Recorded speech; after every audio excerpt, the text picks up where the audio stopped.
Continuing coverage this morning on the ICE protest here in Spokane. We're getting a better picture of what happened, and the mayor's office says they will be reviewing how the city responded. The protest started, remember, when former Spokane City Council member Ben Stuckert posted on social media asking people to join him in protesting ICE. He is the guardian of a Venezuelan man here seeking asylum, and ICE detained him and his friend. As the night went on, the crowd got bigger. Eventually, Spokane Police and the Spokane County Sheriff's Office showed up, calling the gathering unlawful. They said they would arrest protesters if they did not disperse. When they surrounded vehicles and they started slashing tires of both rented vehicles and vehicles that belong to government agencies, that's not peaceful. That's not demonstrating. That's committing crimes. It's unlawful. Protesters say they refused to back down because they were trying to stop ICE from transporting the two men out of Spokane. Spokane Police Chief Kevin Hall said officers arrested over 30 protesters. One of those arrested was former Spokane City Council member Ben Stuckert. He was confirmed, though, released from jail yesterday morning. Ben Stuckert says he was sitting in the front of what he thought was a Border Patrol van. He says Spokane police warned him he would be arrested if he and other protesters didn't move. While he was prepared to be arrested, Stuckert said he had hoped for a different outcome.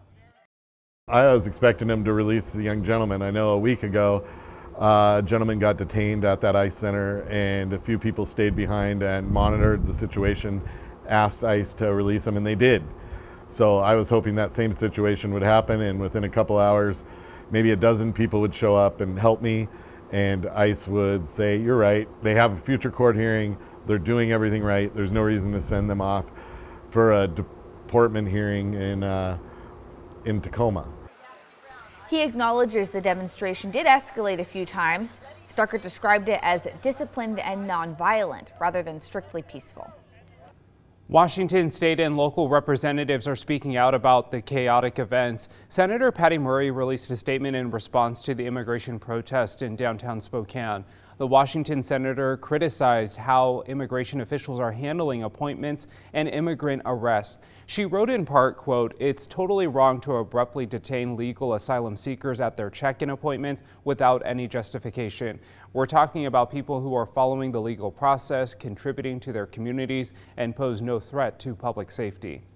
Washington's 5th District Congressman Michael Baumgardner released his own statement about what happened. He praised how local law enforcement and government officials handled the protests. He wrote, quote, "I'd like to applaud our law enforcement's timely response and effective use of restraint to not let the situation escalate," end quote. One group keeping an eye on Wednesday's events was Thrive International. The organization often worked closely with refugees to help them. They also let people know about the protest before it started. KREM 2 News spoke with them about why they wanted to bring attention to yesterday's protest. No due process for a lot of people, even citizens in many cases, but definitely for refugees and asylum seekers. You know, they want to run and hide because it's a scary time. And even when they do all the right things, they still get put in detention when they follow all the rules. Meantime, 2 protesters appeared in Superior Court yesterday after being held in the Spokane County Jail. Court documents show they are accused of unlawful imprisonment. Spokane County Sheriff John Knowles says unlawful imprisonment is a felony. He says protesters were committing the crime by not letting employees leave the Homeland Security building. Both people in court were released with arraignment dates next week. We will be continuing coverage on the ICE protests. In our next half hour, we're talking about a federal judge ruling about President Trump deploying the National Guard to LA.